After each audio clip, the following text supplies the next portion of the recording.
saya akan menuju pemukiman tertinggi yang ada di Gunung Lawu. Tepatnya di ketinggian 3.100 meter di atas permukaan laut.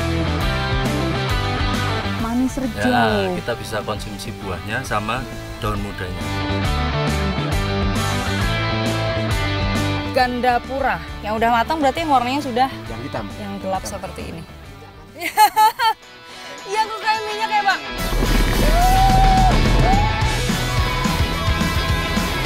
Magetan memiliki alat transportasi tradisional yang memang masih dipertahankan sampai sekarang.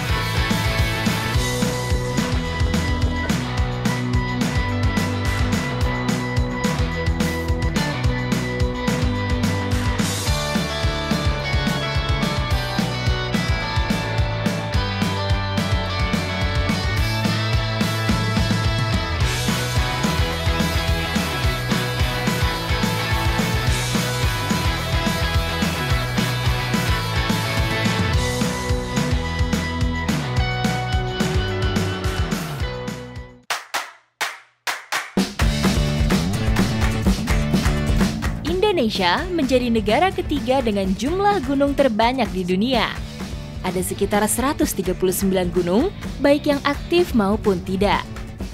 Salah satunya adalah Gunung Lawu, yang berada di dua wilayah, yaitu Jawa Tengah dan Jawa Timur.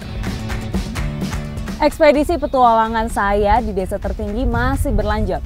Dan sekarang saya akan menuju pemukiman tertinggi yang ada di Gunung Lawu. Tepatnya di ketinggian 3.100 meter di atas permukaan laut. Ikuti jejak saya, jejak petualang. Jalur pendakian Gunung Lawu melalui Cemoro Sewu merupakan jalur yang sering dilewati pendaki karena mempunyai jarak tempuh paling pendek dibandingkan 4 jalur lainnya. Sekarang saya berada di ketinggian kurang lebih 2.600 meter di atas permukaan laut. Dan jalur yang di sebelah kanan saya itu memang bekas longsor. Jadi harus dialihkan ke sini. Ini merupakan jalur alternatif. Tapi luar biasa. Ini benar-benar ekstrim.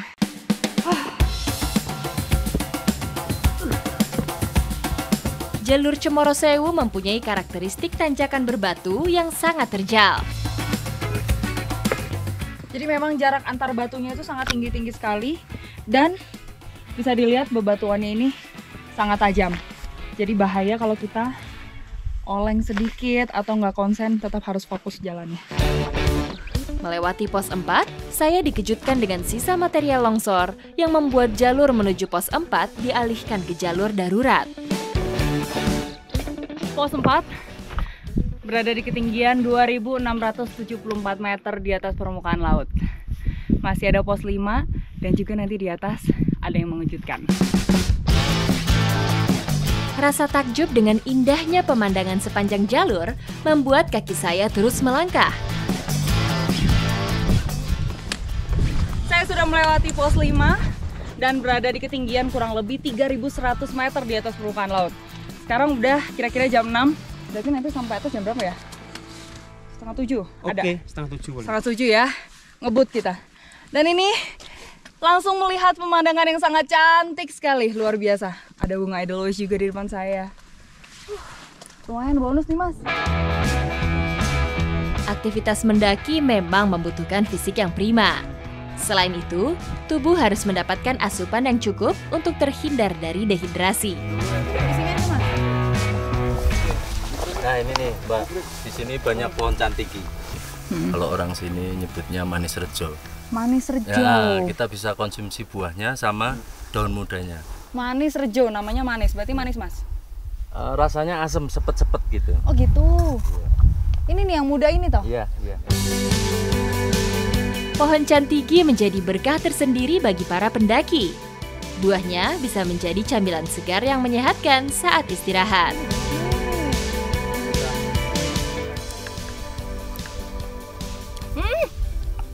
Manis banget. Lumayan nih. Tidak disangka dan tidak diduga ternyata rasanya manis. Kalau buahnya ya. Coba kita sekarang, nah ini, nyobain daun mudanya.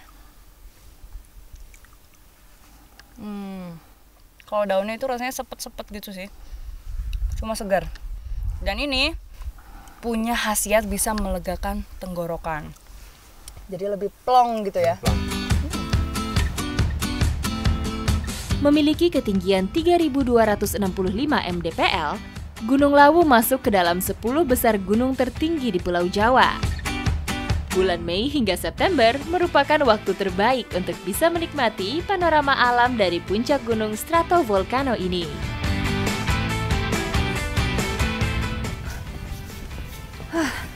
Akhirnya setelah 8 jam perjalanan dan sekarang berada di ketinggian kurang lebih 3.100 meter di atas permukaan laut, saya sudah mau nyampe pemukiman warga tuh, udah kelihatan di depan sana. Lumayan olahraga dari bawah naik. Halo Pak. Halo. Dari mana ini, mau ke mana Pak? Dari bawah mau ke Boyem.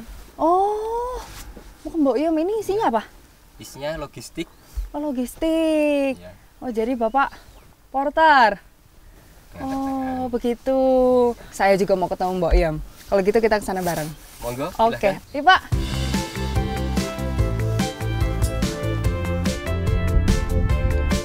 Para porter akan melakukan perjalanan pulang pergi setelah mengantar barang pesanan dari warga yang tinggal di atas. Sudah sampai kita, Pak. Monggo, Pak, masuk aja. Ini dia rumah pertama yang ada di Gunung Lawu, rumahnya Mbok Yem. Sebelum ada pemukiman-pemukiman yang lain. Saya penasaran nih mau ketemu Mbok Yem di dalam.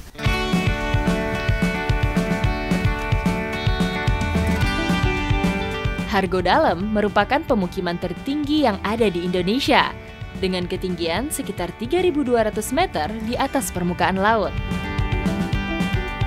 Tempat ini sekaligus menjadi shelter bagi para pendaki, sekaligus tempat berjualan bagi sebagian warga lokal.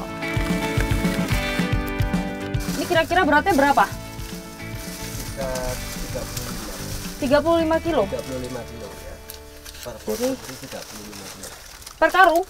Per satu pikul Oh, per satu pikul. Luar biasa. Jadi porter di sini sudah terbiasa untuk membawa barang-barang sekitar 35 kilo. Salah satu penghuni paling lama di Hargodalam adalah Ibu Wakiem, atau akrab disapa Mbok Yem. Halo Mbok Yem. Iya, Mbak. Nah, kalau pagi-pagi mesti masak ya? Ya, masak telur. Masak telur. Bikin berapa banyak di sini? Ya, seperti. Seperti ini 15 kilo. 15 kilo. Tapi tergantung pendaki yang datang. Wanita berusia lebih dari 60 tahun ini sudah mendiami pemukiman ini sejak tahun 80-an. Jadi memang setiap seminggu 2 kali selalu ada porter yang mengantarkan logistik ke warungnya Mbok Yem. Nah, seperti yang ada di belakang saya ini nih, lengkap sayur-sayurannya. Lihat ya Mbok. Iya. Nah, ini ada sawi, ada kubis, luar biasa, toge, bawang-bawangan, cabai, jadi memang benar-benar lengkap. Bahkan di sebelah sana juga ada tumpukan kayu bakar. Mbok Yem awalnya adalah pencari jamu tradisional di lereng Lawu. Saat pendakian Lawu semakin ramai, Mbok Yem dan beberapa warga lain memutuskan untuk bermukim dan berjualan di Hargodalam.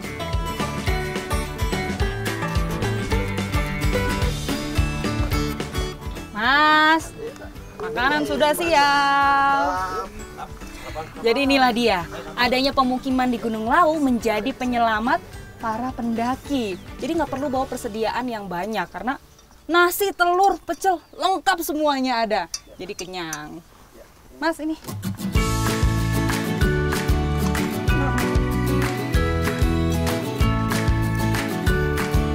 Meskipun dengan fasilitas serba terbatas, Mbok Yem betah tinggal di lereng Lawu. Walaupun di gunung, tapi tetap ada penerangan. Dan yang lebih seru lagi bisa nonton TV karena di sini ada yang namanya solar cell. Nah, ada di atas sana. Jadi menggunakan tenaga matahari. Seru nih, ini salah satu hiburan Mbok Yem.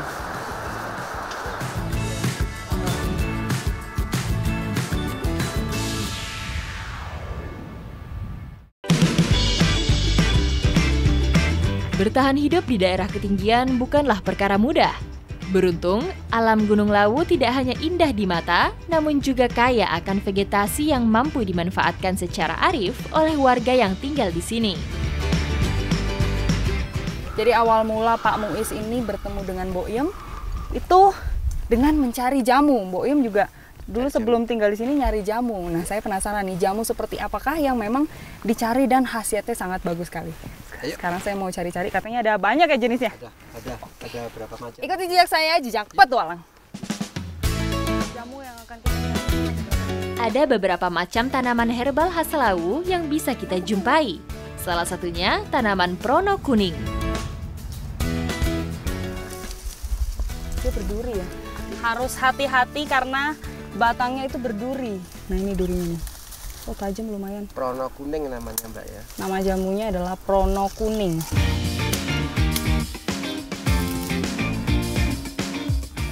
Jadi ini kenapa namanya prono kuning? Karena dalam batangnya itu warna kuning seperti ini. Tapi memang bagian batangnya ini nggak berduri ya malahan. Tidak, iya. Yang berduri itu daunnya aja. Iya, daun-daunnya ini. Dan dia hanya tumbuh di dataran tinggi. Tapi ini saya belum mencium aroma sih. Mungkin harus direbus dulu ya. Ya, direbus. Membuat racikan jamu khas Lawu tidak hanya menggunakan satu jenis tanaman herbal. Karena ciri khasnya terdiri dari beberapa macam tanaman herbal. Jamu yang kedua yang saya dapatkan namanya jenggot besi. Nah, dia tumbuhnya itu menempel di batang-batang pohon lain. Nah, kalau yang ini di batang pohon cantigi ya, Pak? Iya, cantigi. Tanaman ini dapat hidup di bawah sinar matahari penuh maupun teduh parsial. Tanaman di atas gunung memang terlihat kerdil. Hal itu terjadi karena unsur hara dan mineral terbawa air hujan ke bawah.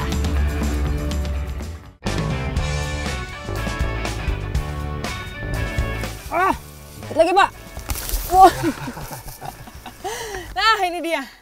Ini lumayan banyak nih kayaknya nih. Bagian akarnya. Namanya otot-ototan. Otot-ototan termasuk tanaman semak yang hidup di pegunungan tropis dengan ketinggian mencapai 3000 mdpl, seperti di bawah puncak Lawu ini. Pangkalnya Yang lebih berkhasiat. Ya, Khasiat utamanya ada di sini nih. ada di pangkalnya. Pangkalnya. Ini masih ada lagi, Pak. Coba saya.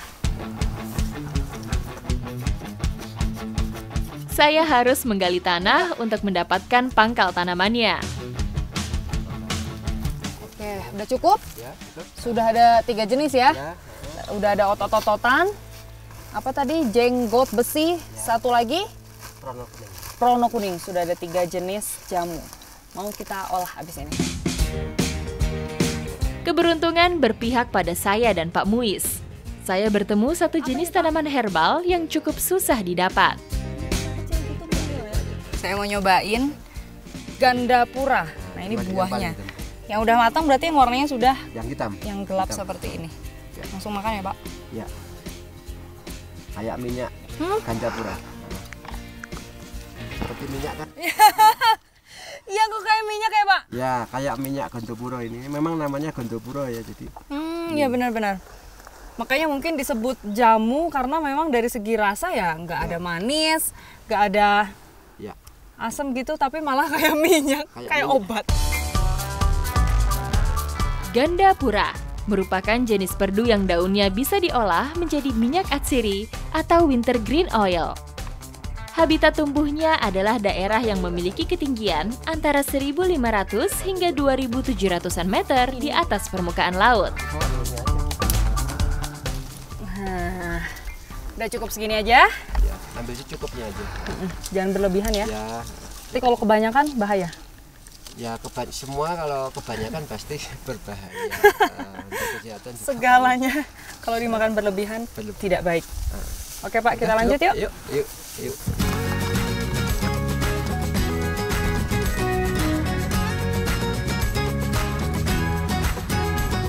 Kita sekarang mau mulai untuk merebus jamunya. Dan karena di gunung itu tidak boleh membuat perapian, apalagi dari kayu bakar. Nah, kebetulan nih saya bawa kompor sendiri, jadi bisa langsung rebus. Sebelum diolah, semua bahan harus dibersihkan dan dicuci. Kupas kulit prono kuning dan ambil batangnya. Setelah semua bahan siap, rebus air hingga mendidih, selanjutnya masukkan semua bahan untuk direbus. Ditunggu kira-kira berapa lama nih Pak? Sampai mendidih. Setelah mendidih kita tunggu kira-kira 10 menit ya. Air di dalam panci sudah berubah warna menjadi kekuningan. Tandanya jamu khas Lawu sudah siap dinikmati.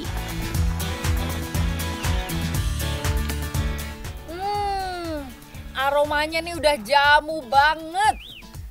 Iya. Udah berasa nih Pak. Ya. Langsung aja kita tuang ya.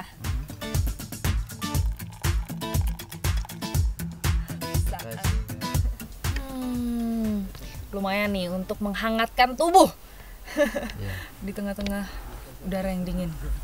Masih panas banget tapi Pak.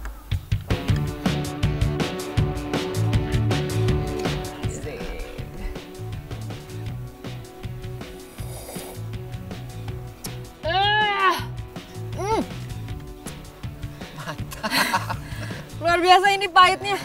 Pahit. Pahitnya bener-bener nempel ke lidah. Jadi ini warnanya kuning itu dari ini ya? Ya. Ini. Dari batangnya ini. Dan memang dia yang mempengaruhi pahitnya. Karena tadi kan kalau yang ini nggak terlalu pahit ya Pak? Nggak terlalu. Gandapura ini nggak terlalu pahit. Walaupun pahit tapi khasiatnya mantap. Jadi ini benar-benar kaya sekali manfaatnya. Pantesan Bapak terus Mbok Im dari dulu memang hobi mencari jamu karena memang khasiatnya banyak, peminatnya juga banyak sekali. Nggak heran kalau dijual-jualin, luar biasa. Ya. Makasih ya Pak, Ya. udah diajakin. Ya. Ikuti jejak saya, jejak petualang. Yuk lagi Pak, biar kita seger.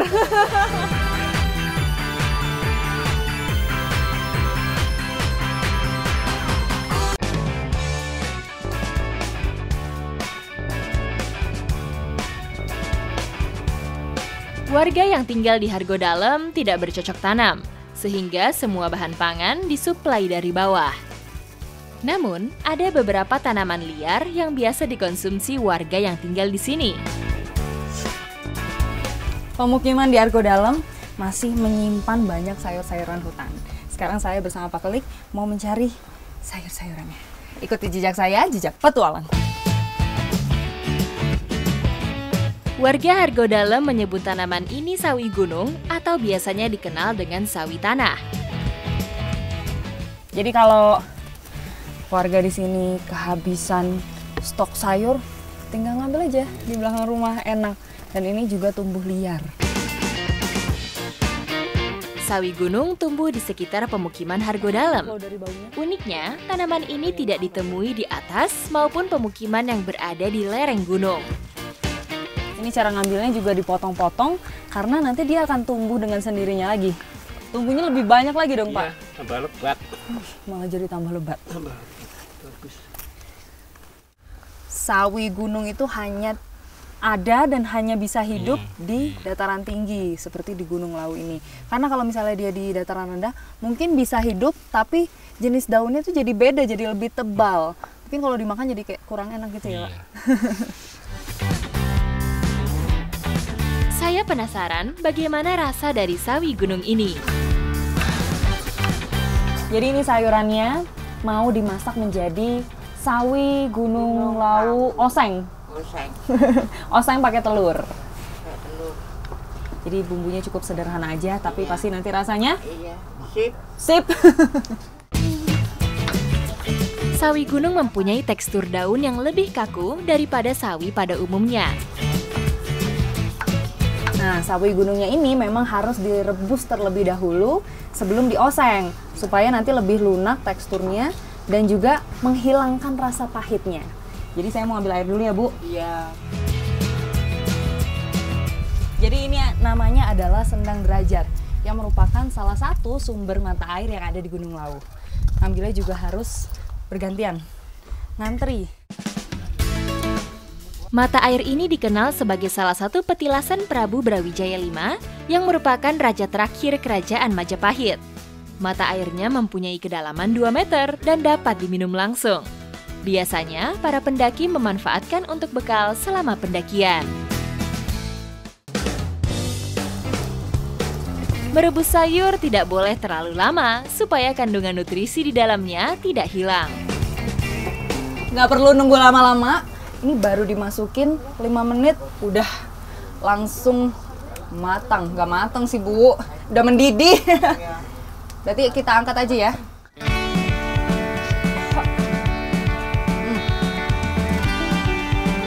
Mbok To akan membuat tumis sawi gunung spesial buat saya.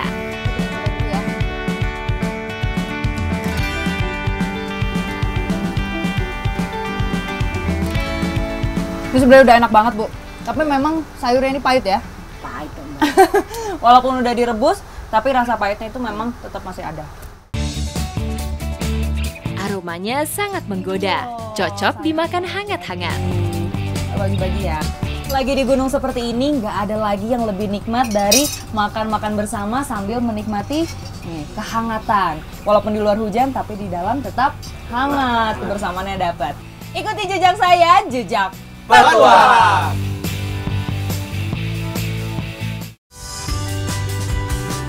Petualangan ekspedisi desa tertinggi Jejak Petualang sedikit bergeser ke lereng Gunung Lawu. Tepatnya di Desa Ngancar, Kecamatan Plaosan, Kabupaten Magetan. Seperti desa-desa lain di dataran tinggi pada umumnya, Desa Ngancar terkenal akan kesuburan tanahnya. Mayoritas warganya menggantungkan hidup dengan berprofesi sebagai petani sayur. Saat ini saya sedang panen wortel di Desa Ngancar bersama Bu Mar dan juga teman-teman petani yang lain. Karena di sini tuh terkenal wortelnya. Ikuti jejak saya, jejak petualang. Desa Ngancar merupakan penghasil wortel terbesar di Kabupaten Magetan. Wortel termasuk jenis tanaman biennial yang memiliki siklus hidup 12-24 bulan. Tanaman ini menyimpan karbohidrat yang cukup besar untuk dapat berbunga di tahun kedua. Jadi selain dipanen, di sini wortelnya juga udah dipilihin mana yang bagus sama mana yang tidak layak jual. Ini ada yang besar, ada juga yang ukurannya kecil-kecil seperti ini. Jadi memang harus rutin perawatan ya Bu. Kalau dia tumbuhnya dempet-dempet itu harus ada yang dicabut salah satunya supaya ada wortel yang bisa tumbuh besar. Tanah yang subur bukan berarti bebas dari ancaman. Menjelang musim panen, petani selalu was-was dengan keberadaan tikus gunung. Binatang pengerat tersebut sering memakan wortel yang sudah siap panen sehingga menyebabkan gagal panen. Jadi ini bentuknya yang sudah terkena hama atau dimakan tikus. Makanya kelihatan tuh bekas gigitannya. Nggak cuma wortel yang bagus aja yang dikumpulkan, ternyata wortel yang sudah rusak juga bisa dikumpulkan untuk dijual untuk dimakan ternak. Salah satunya untuk dimakan kelinci. Jadi kalau di sini panen wortel itu setiap 4 bulan sekali. Petani sayur Desa Ngancar tak pernah khawatir kehabisan air. Mata air untuk pertanian selalu mengalir meskipun kemarau tiba. Ini besar banget, Mas. Tiba-tiba saya menemukan wortel yang besar, tapi sayangnya dia rusak. Supaya tumbuh maksimal, wortel memerlukan perawatan khusus. Kalau ada yang tumbuhnya dempet, pasti yang satunya itu kecil. Nah, dia karena tidak bisa tumbuh lebih besar lagi, terlalu dekat dengan wortel yang sebelahnya. Jadi ini harus dibuang.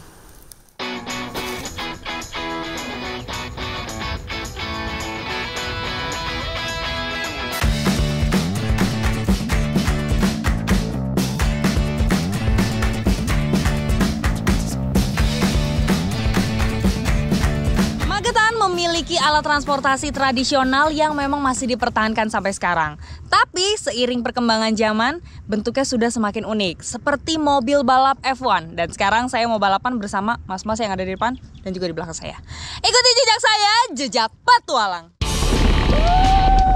Becak Lawu merupakan alat transportasi tradisional khas masyarakat Pegunungan Magetan. Disebut becak lawu karena alat transportasi berbahan kayu ini hanya dimiliki oleh masyarakat yang tinggal di lereng Gunung Lawu. Becak lawu ini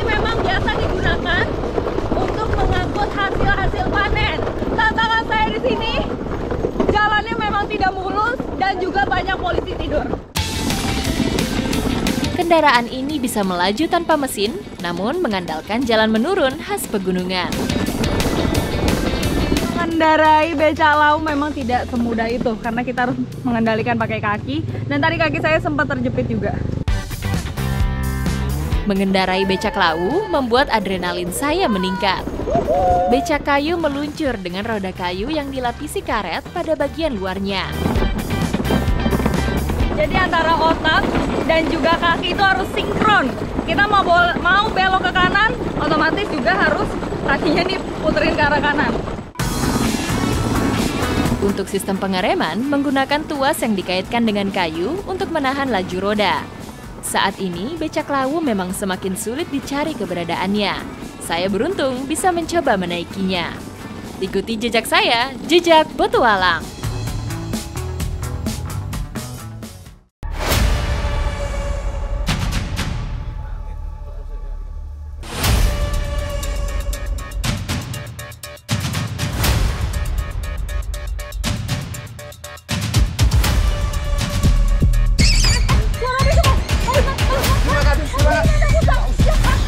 Tiba-tiba ada musang masuk ke sini.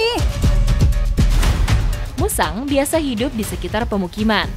Mamalia karnivora ini biasa memburu ternak warga seperti ayam dan kelinci.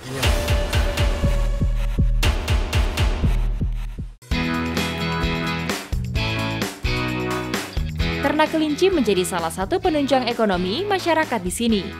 Utamanya untuk mensuplai pedagang sate kelinci yang menjadi makanan khas Kabupaten Magetan. Kelinci-kelinci di sini memang biasa dijemur itu setiap seminggu 2 kali dan sekitar 1 jam ya Mas ya? 1 jam aja cukup, lalu balik lagi ke kandang. Aktivitas penjemuran bertujuan untuk meningkatkan imun dan kesehatan kulit kelinci. Kita pindahin kelinci-kelincinya dulu ke kandang ya Mas, supaya lebih aman.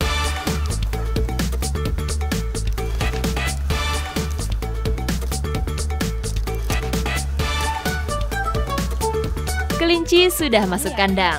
Saya akan membawa musang ini untuk dilepaskan ke habitatnya.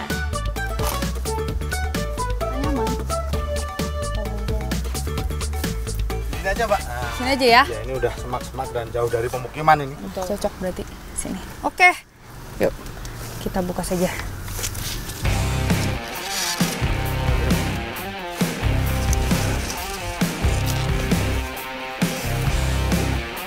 Musangnya sudah dilepas ke alam, biarkanlah dia beradaptasi. Dan yang penting, kelincinya sudah aman dari predator. Ikuti jejak saya, jejak petualang. Petualangan ekspedisi desa tertinggi banyak memberi pengalaman dan pelajaran bagi saya. Megahnya alam pegunungan berpadu dengan nilai-nilai kearifan masyarakatnya dalam memanfaatkan alam. Nantikan ekspedisi-ekspedisi jejak petualang selanjutnya.